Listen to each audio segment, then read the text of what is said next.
Hi folks, welcome to the Gresh Fit Studio here in Southeastern PA. My name's Tim Gresh. I'm a professional bike fitter, and this video will be on saddle sores.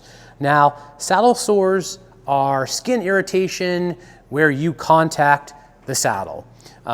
This is something that a lot of bike riders will deal with at some point, and it will oftentimes be related to their bike fit. So let's talk about that. First thing is seat height. So if someone says, Tim, I have saddle sores and it has been plaguing me for a long time, then there's a good chance their seat's going to be too high.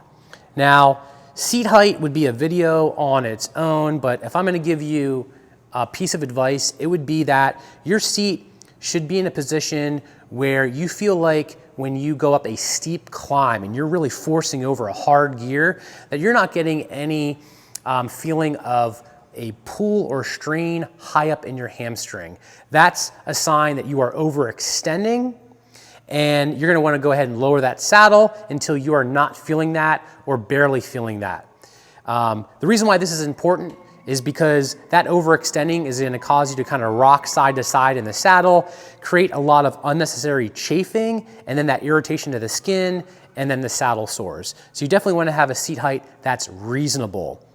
What can also happen when your seat is too high is that you'll get saddle sores on one side and not the other because you are sort of favoring the dominant side. And that's a very common thing. When a seat is too high, your body sort of has to pick a side to favor because it can't really get through the bottom of the pedal stroke equally on both sides. So you just sort of end up kind of favoring a side and getting saddle sores more on one side. So saddle height.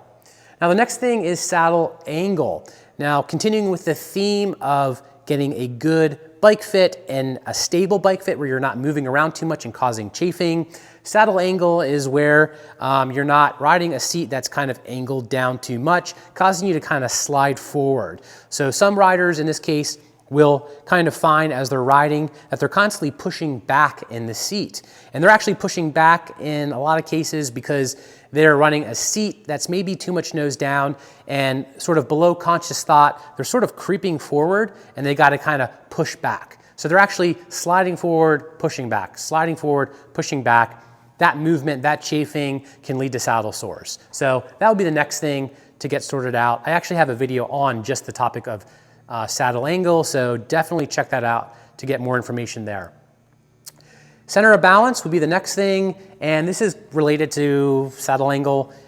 Center of balance is where you're not falling forward onto the handlebars, and that for the most part your weight is kind of back over the rear wheel. And the way to check this is seeing if you can pass the balance test, where when you're pedaling under load, you're able to take your hands off the bars and not fall forward. So if you have a position where you are falling forward, that is again this constant force of pulling you forward and destabilizing your pelvis, causing unnecessary movement and chafing. So really, I think the theme here, maybe you're getting at this point, is that we're just trying to reduce the amount of movement in the saddle so that we are not getting that skin irritation. Now, the very last thing would be a new saddle. So I would probably recommend, and it really depends on the individual, sorting through these first three things that I just discussed. And at that point, if you're still having issues with saddle sores, then probably the saddle you have is not the right one. And for that, I will refer you to another video that I made recently on finding the right saddle, where I kind of dive into that. Hopefully that'll help you on that journey, because it is a little bit of a journey finding the right saddle. And here in front of me is actually my partial part of my demo fleet that I have to help folks find the right seat. There are lots of different shapes to choose from, and they will have an impact on how you contact the saddle. For example, and I do talk about this in my video on finding the right saddle, is tumble home, which I think is an overlooked thing, a phrase sort of coined by Steve Hogg in reference to how you maybe quantify or evaluate a saddle shape, which is the rate of slope. In some cases, you might be getting too much chafing from a saddle that has like a really gradual tumble home, and you might need something with more so your legs can kind of move more smoothly without any extra chafing.